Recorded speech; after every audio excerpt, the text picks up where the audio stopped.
The wife of the Chinese national who was arrested by the National Bureau of Investigation earlier this month for alleged espionage activities is asserting that her husband was not a spy. In a briefing on Monday, January 27, Noemi Deng said her husband Deng Yang is not a spy and has been living in the Philippines for over 10 years. Deng Yang was one of the three suspects along with Filipinos Ronel Jojo Balundo Besa and Jason Amado Fernandez who were presented to the media by the NBI last week following their arrest for allegedly conducting illegal surveillance and spying activities which targeted military sites and power installations in the country. According to the NBI, the three were arrested on January 17 in Makati City after they were caught in a vehicle carrying a device which was found to have been used to map critical infrastructures in the country. The NBI also said that Deng Yang was a graduate of the People's Liberation Army University of Science and Technology in Nanjing, China, who specialized in automation and control engineering. For her part, Noemi said she met her husband online in 2013 and traveled frequently to China, but could not provide details about his professional background. According to Noemi, Deng was surveying roads in the country because the company he works for was involved in creating self-driving cars.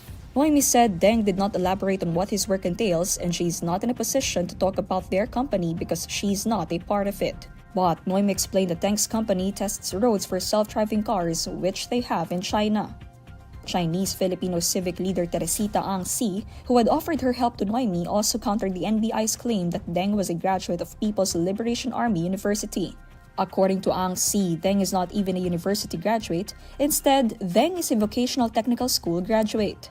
Ang Si asked authorities to conduct an impartial investigation of the case as she criticized how Deng had already been labeled as a spy. Noemi then asked that her husband be given justice, especially because their child has been looking for him.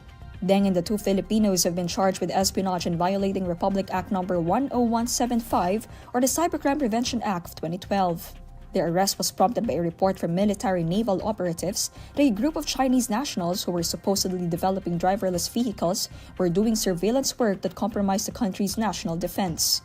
Deng was suspected of being a mole or sleeper agent who had been in the country for 5 years.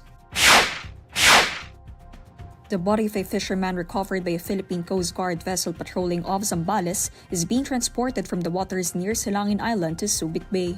The PCG earlier reported that BRP Cabra, monitoring a Chinese Coast Guard vessel illegally operating near the Zambales coast, promptly responded to a distress call from a Filipino fishing boat about 70 nautical miles southwest of Silangin Island. In a statement on Tuesday, January 28, the PCG says a deceased fisherman identified as Elpidio Lamban, 58 years old and a resident of Barangay Calapacuan, Subic, Zambales, experienced difficulty breathing and blood vomiting amid their fishing operation. The PCG also reports that BRP Cabra is expected to arrive at the Subic Bay Metropolitan Authority within Tuesday. Following Lamban's death, the PCG says that the Coast Guard Station Zambales has already coordinated with the fisherman's bereaved family for proper disposition, including reception, ambulance transport, and funeral services.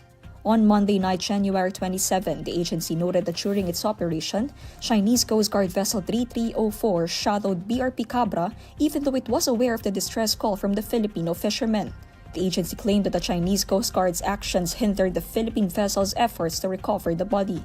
BRP Teresa Magbanwa assumed responsibility for patrolling the coast of Zambales as BRP Cabra transported Lamban's body. The Senate approves on third and final reading a bill that seeks to grant Filipino citizenship to Chinese national Li Duan, who is believed to have links to Philippine offshore gaming operators. During the Chamber's plenary session on Monday, January 27, House Bill No. 8839 was approved with 19 affirmative votes, 1 negative, and 0 abstention. Only Senate Deputy Minority Leader Risa Hontiveros voted against the passage of the measure, emphasizing that she cannot, in good conscience, vote to grant Filipino citizenship to Wang.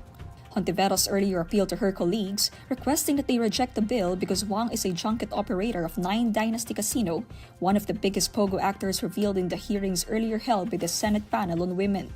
According to Hontiveros, Wang, in his application for naturalization, did not disclose that he is a junket operator to the Nine Dynasty. The lawmaker flagged this as alarming, pointing out that if junket is illegal, it wouldn't be hidden from the public.